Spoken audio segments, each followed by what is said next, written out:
Hey there, everyone. Welcome back. We're here doing the lessons of A Course in Miracles, and today we're on lesson 126, and we get to have a wonderful teaching from Jesus this morning about forgiveness and what the true definition is. So it's just yet another chance to go deeper into our own untrue thoughts and beliefs about these concepts.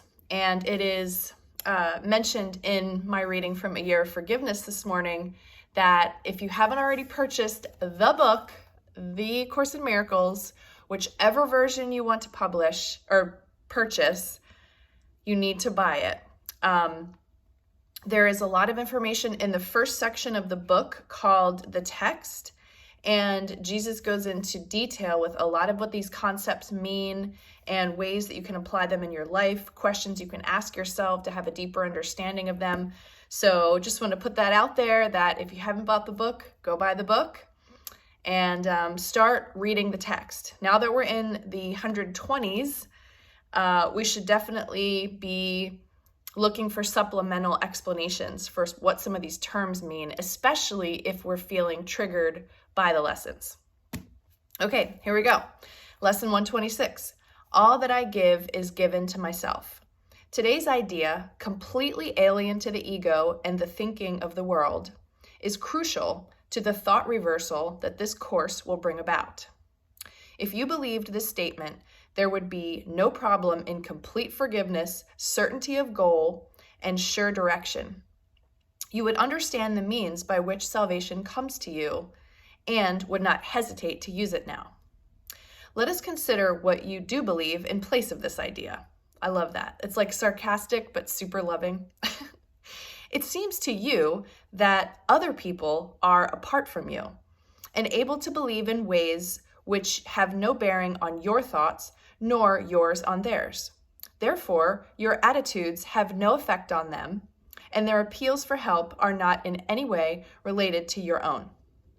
You further think that they can sin without affecting your perception of yourself, while you can judge their sin and yet remain apart from condemnation and at peace. I think that's what he's saying when he was, anyway, all right. When you forgive a sin, there is no gain to you directly.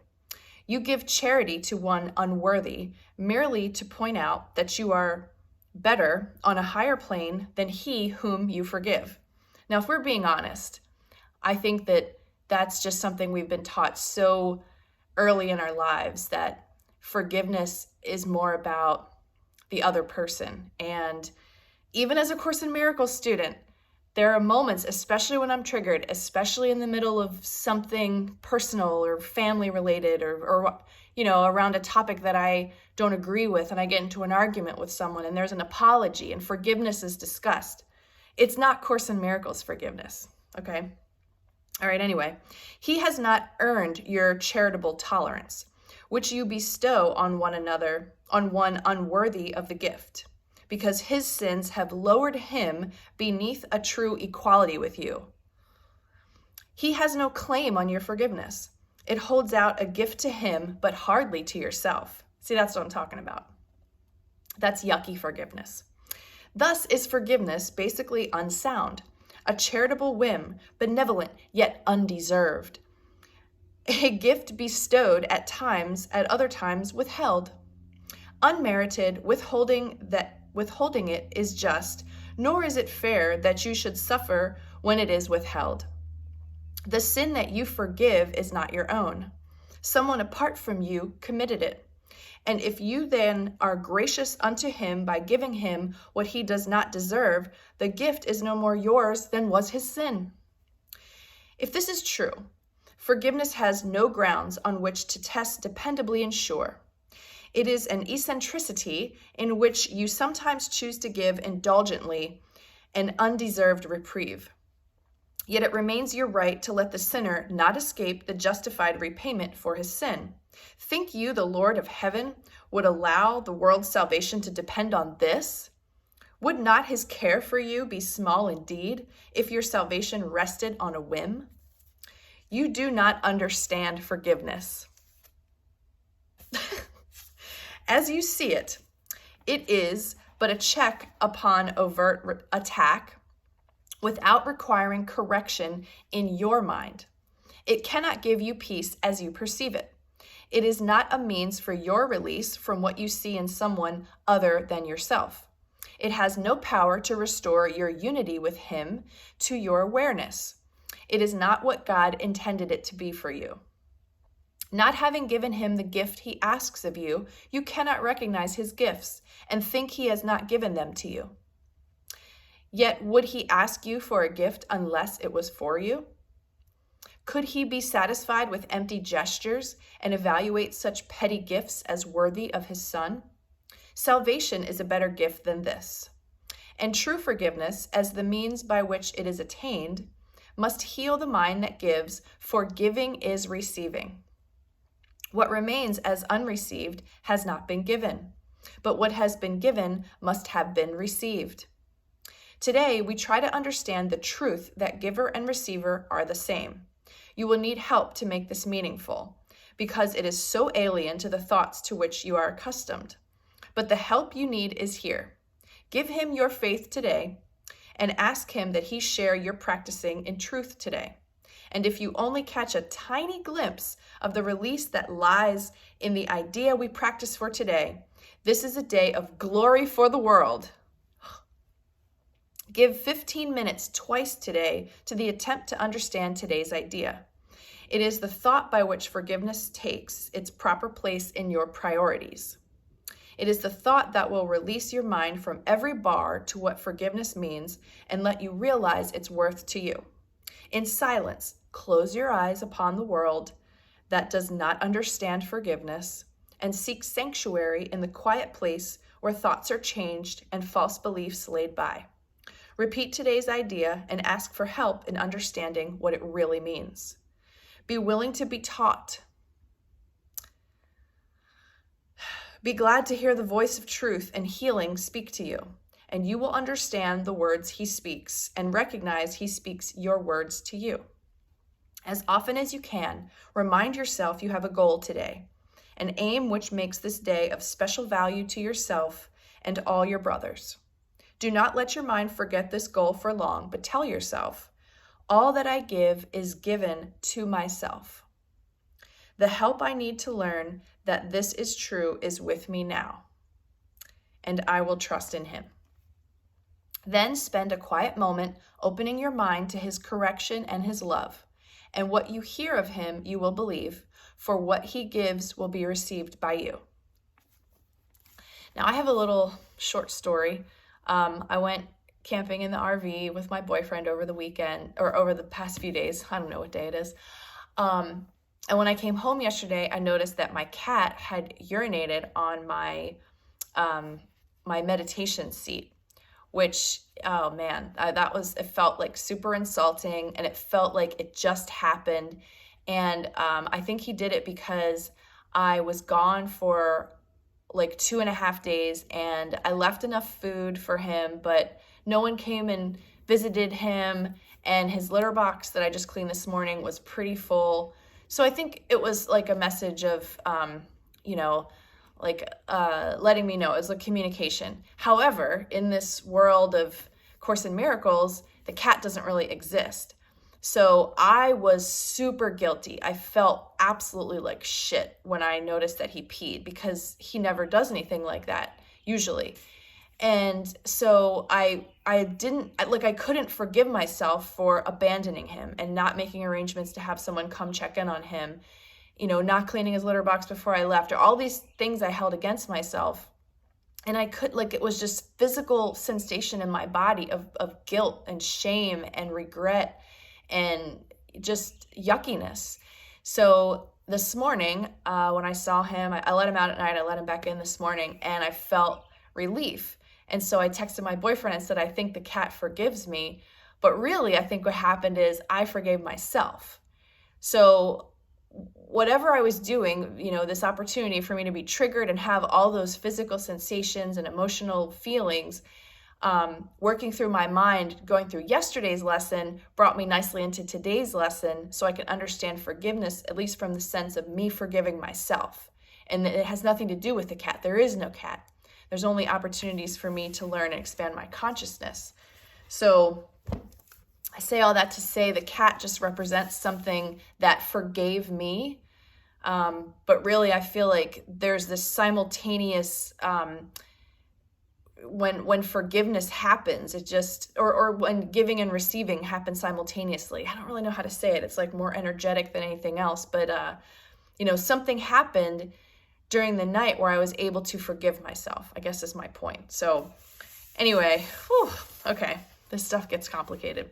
Let's see what a year of forgiveness has to say about lesson 126. All that I give is given to me.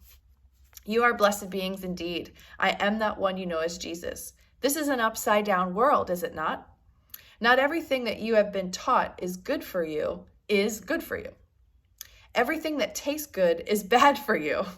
One of the greatest lessons of all is that when you project things, when you put things outside of your mind, seemingly through the practice of projection, they have not really left your mind. So the characters in your play that you interact with, the people that you call enemies and have resentments against, they trigger your inner transformation. Like what happened with my cat. They are your salvation. Why? Because they are not separate from you. They are a part of your mind that looks as if it is outside of you. So when you attack them, you attack yourself. When you give them forgiveness, you forgive yourself.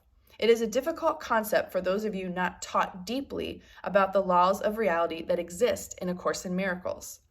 If you do these lessons but do not study the text, you become more confused as we go along. We want to emphasize this at this time because the lessons and the transformation of mind that the lessons bring you are based on the theoretical understanding of the text. There are going to be shifts and changes in your consciousness that, if you do not understand what they are based on, might frighten you.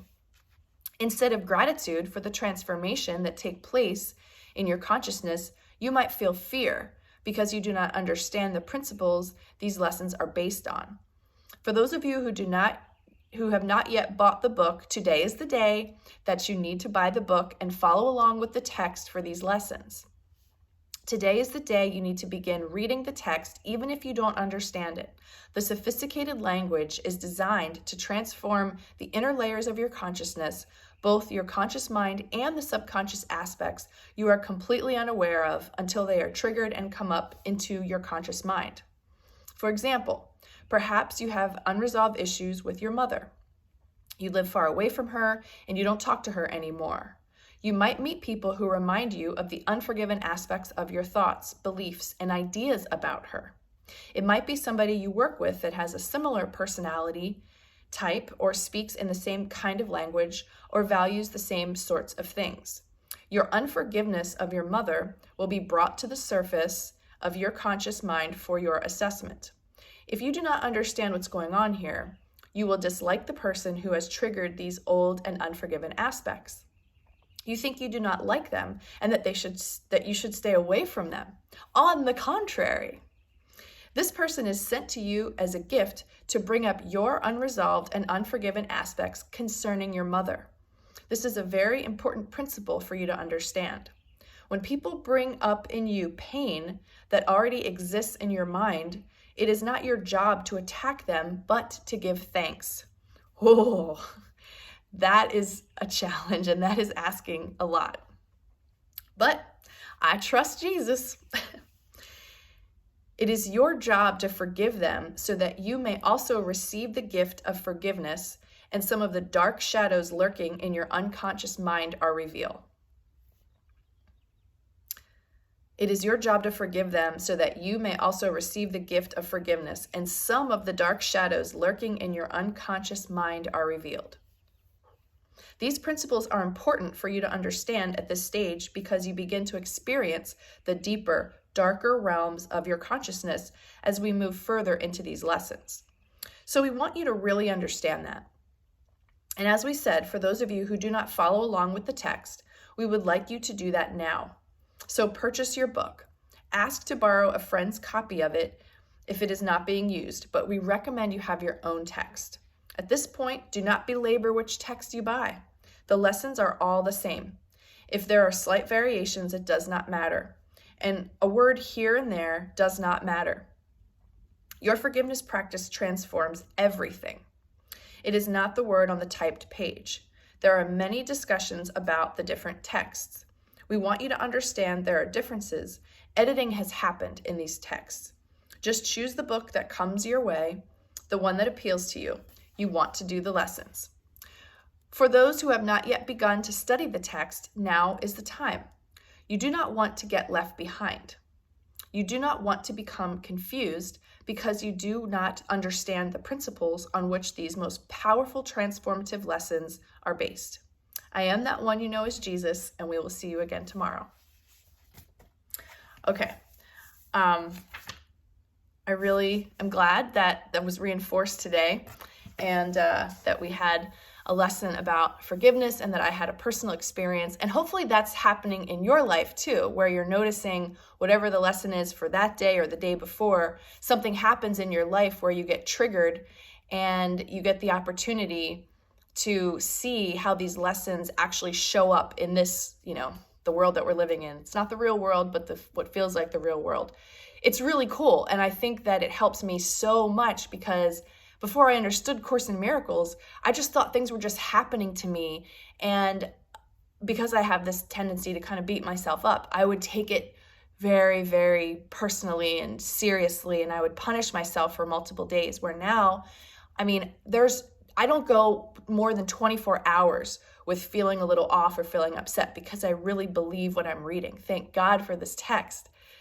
So I hope that it's providing you some peace in your life, and that you're noticing that these lessons are so alive in all the things that you're experiencing. And there's no coincidences. It's supposed to be that way. Great to have you again today, and I'll see you tomorrow. Bye-bye.